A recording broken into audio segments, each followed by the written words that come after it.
Yun po yung ano, yun po yung nasa isip ko. Baka hindi na siya interesado. So, sa huling pagkakataon, liliwanagin ko kay Tia Mame about po dito. Kasi hindi po biro yung pagpunta sa Pilipinas, tapos sa huli masisisi ako. Magandang araw po sa inyo mga amigo. Ito po si Sophie. Kamusta po ba kayo? Buenas tardes, Tia Mame. Buenas tardes. Buenas tardes, Sophie. Nagtatampo si Sophie sa akin kasi sabi ko, Sophie, huwag mo na akong paypayan. Sabi niya, ba't ayaw mo na paypayan kita? Sabi niya, Sophie and Padar porque Yo le he dicho que espera. si ella quiere queso plan. Oo, sabi niya pawis na pawis daw ako, gusto raw niya akong paypayan, sabi ko ganoon. Hindi ko iniintindi kasi kausap ko si Tia Mame. Ngayon, sabi niya, hayaan mo paypayan kita ng paypayan kasi pinapawisan ka. So, natunaw naman ang aking puso mga amigo dahil itong si Sophie ganun na lang yung pagkikare sa akin. So, paano mo pababayaan yung ganitong mga bata, di ba? Na halos parang anak mo na. Kaya nga sabi ko, pag uwi ko sa Pilipinas, ang dami ko ng anak. Anya si Kian, si Kylie, si Misma, si Alima, si Sophie. Cuando nosotros ir mi país, yo tengo 5 niños. Alima, Sophie, Misma, Kian, Kylie, así, mucho. Marami kong anak pag uwi ng Pilipinas. So, ayun po mga amigo, ngayong araw po mga kababayan ko ay gusto ko pong liwanagin kay Tia Mame ang lahat-lahat. Gusto ko pong liwanagin about sa pagpunta niya sa Pilipinas dahil nakikita ko na nararamdaman ko o baka mali lang yung aking pakiramdam. Baka mali lang yung aking pakiramdam mga amigo na yung ganito feeling. Kasi buhat po nung nagkaroon po ng nahihiya ako, pinapaypayin ako ni Sophie.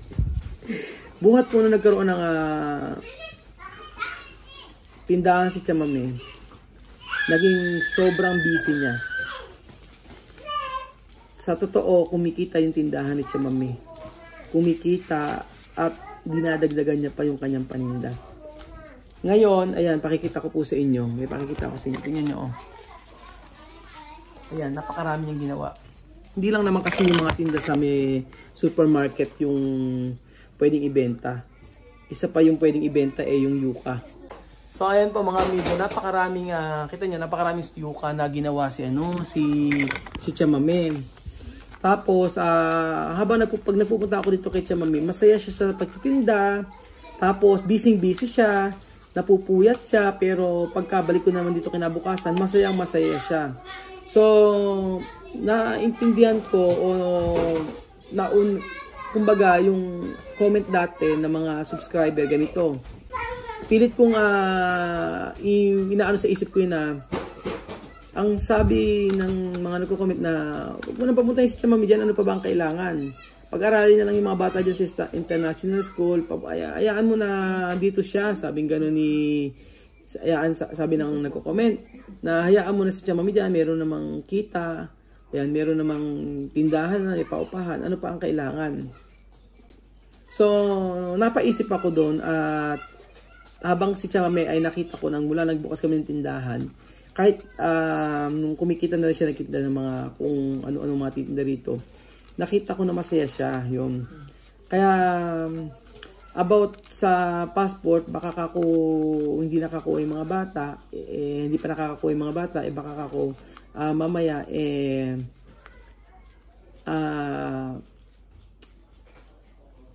hindi na interesado si Tia Mame sa pagpunta sa Pilipinas. So, iniisip ko na si Tia Mame ay hindi na siya interesado sa pagpunta sa Pilipinas kasi nag-enjoy na siya sa pagtitinda. Yun po yung nasa isip ko. Baka hindi na siya interesado. So, sa huling pagkakataon, liliwanagin ko kay Tia Mame about po dito kasi hindi po biro yung pagpunta sa Pilipinas tapos sa huli masisisi ako. No, sa huli masisisi ako na napilitan lang siya. Yung term na yun, napilitan lang siya dahil na nahihiya na lang siya dahil ang dami ko na ipinagawa sa kanila, ang dami ko na ibigay, gano'n. Yun yung aking nasa isip.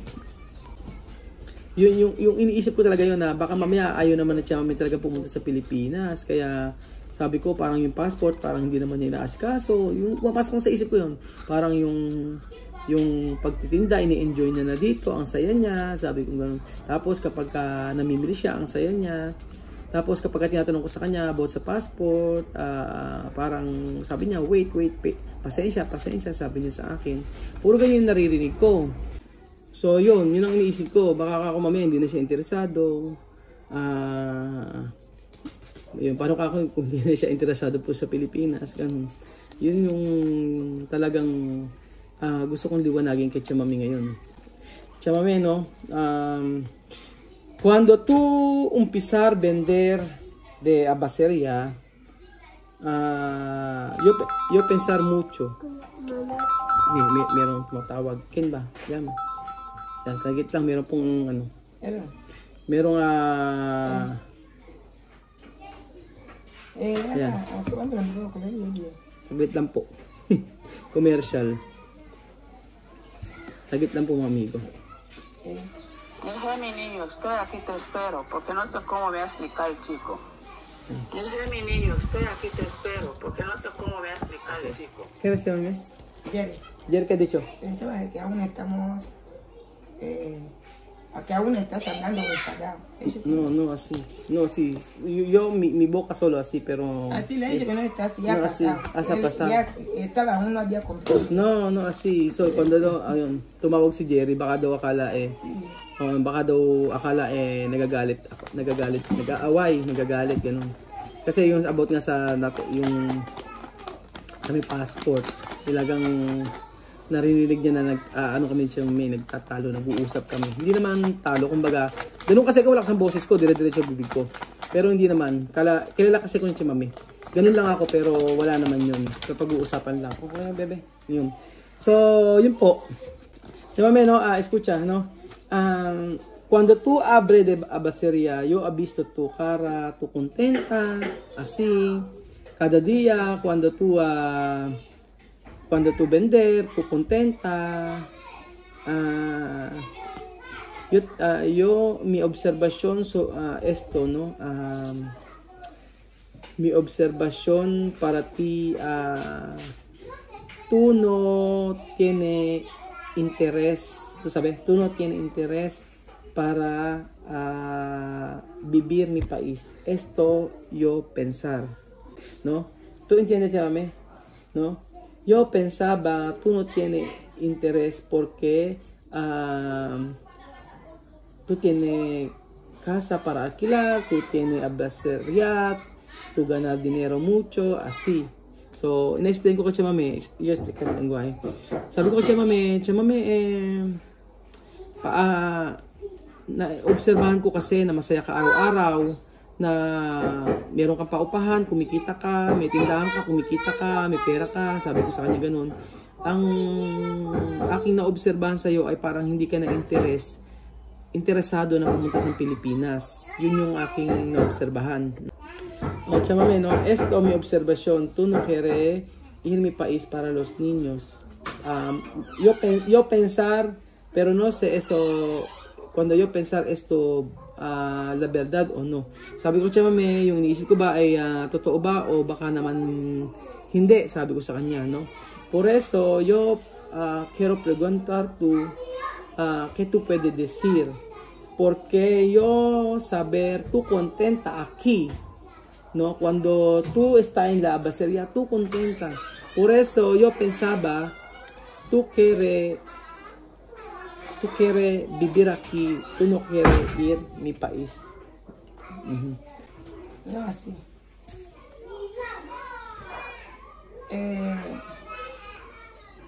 Cuando tú comienzas a pensar así, antes, igual como antes, tú decías, Chamame, te voy a llevar para Filipinas. Yo decía, Rol, yo voy a ir. Tú decías, yo no sé si tú vas a ir, si tú no vas a ir, yo he ido.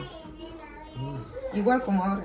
Ahora ya tengo casa de alquiler, ahora yo tengo esta casa, todo terminar, ahora yo tengo la feria. ¿Quién hacer toda esta cosa? No tú. Sí, sí. Tú pagas tu dinero para venir aquí para trabajar. Yo no pago tu billete. Pero tú ayudar yo todo eso, niño, todo. ¿Por qué no puedo ir para tu país? Ejemplo, ahora, sí. Ejemplo, no, si ahora Dios dice yo morir, yo voy a llevar todo esto, todo le va a quedar, ¿no? Igual, yo contenta ahora porque yo aquí todo mi casa para mi niño, todo contenta. Cuando mi billete también para llegar, yo encontré a mi niña también. Igual para llegar ahí también contenta. Tu país igual como mi país. Mi país aquí también igual como tu país. Ahí hay comida y todo. Yo he ido ahí, no, 40 días. Yo he comido, yo he dormido bien, yo he bañado, yo he vivido. Yo todo. ¿Por qué hay mi corazón mal para no ir? Vale, Si tú no quieres llevar, yo tú dices, tía, mami, yo no quiero llevar tú. ¿Qué quieres llevar? Yo voy. ¿Qué vas a hacer aquí? Mi decisión no cambiar. Hasta ahora. Solo yo, mi corazón así, porque mucho gastó, 3 niños, mucho dinero. Haz tú pensar esto. Sí, no compensar esto. Vale, yo Yo explicar. voy ahí, ¿qué voy a hacer? Oh. So, ayun po, sabi ni Tia Mami, dati nung pupunta ako ng Pilipinas, sabi mo parang ayaw kong pumunta, pero punta ako, sabi niya ganun. Tapos, ang sabi niya sa akin ay, meron na siyang bahay, meron siyang paupahan, meron na siyang lahat, sabi niya ganun. Bakit hindi pa ako pupunta? Bakit hindi ako pupunta? Lahat naman ng napunta ako sa Pilipinas, na experience ko, sabi niya ganun, okay naman, parang ganun. Yung sabi ni Tia Mami, madalit salita, sabi ni Tia Mami ay hindi magbabago yung kanyang desisyon. Siya ay pupunta sa Pilipinas. Ang iniisip lang daw niya ay yung gastos talaga. Sobrang laking gastos daw po kasi. Yun. Ang sabi pa ni Tia Mami, kung dito, pag namatay ka, madadala mo ba lahat yan? Yung kung ano man meron ako, sabi niya ganun Tia Mami. Kapag ganun sa Pilipinas, kapag namatay, madadala ba niya? Hindi din. So, yun, nasagot na ni Tia Mami yung tanong na baka hindi na siya interest na pumunta, wala na siyang interest pumunta sa Pilipinas, pero ang sabi niya, ang lahat ng desisyon ay hindi mababago. Yun.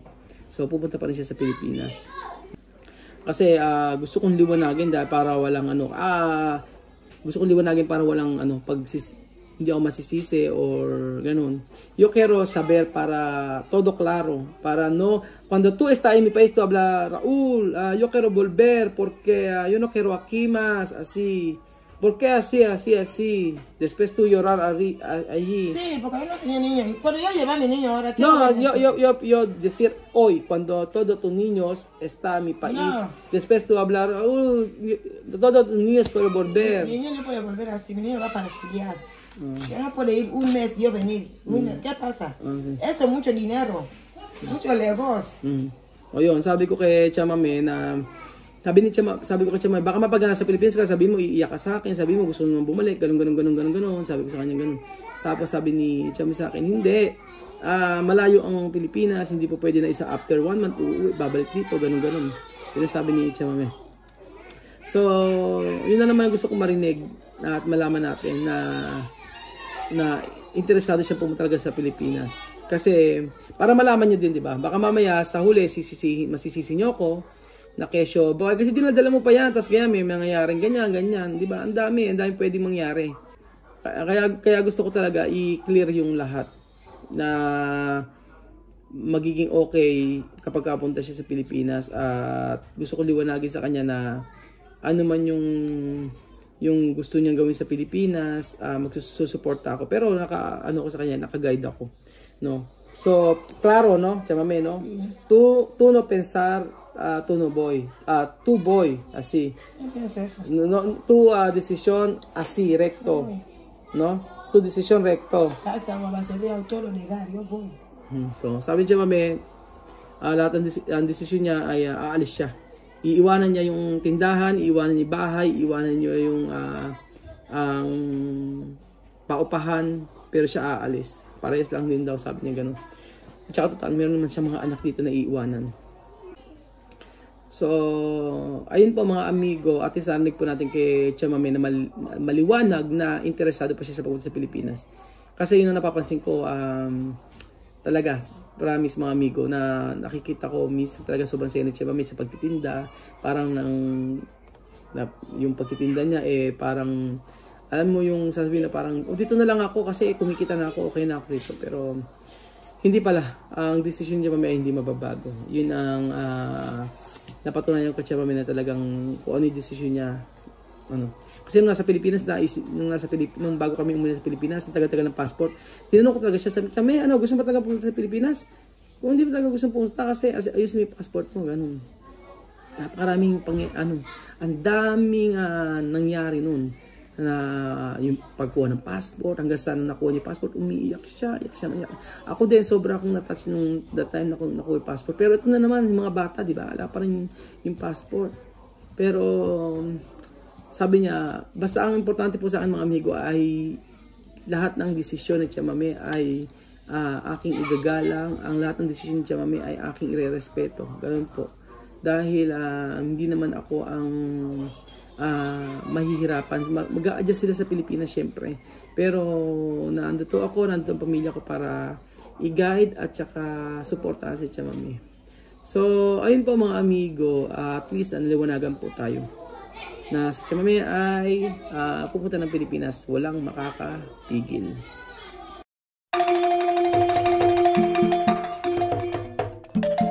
Na-appreciate ko yung paano sila nagdadasal.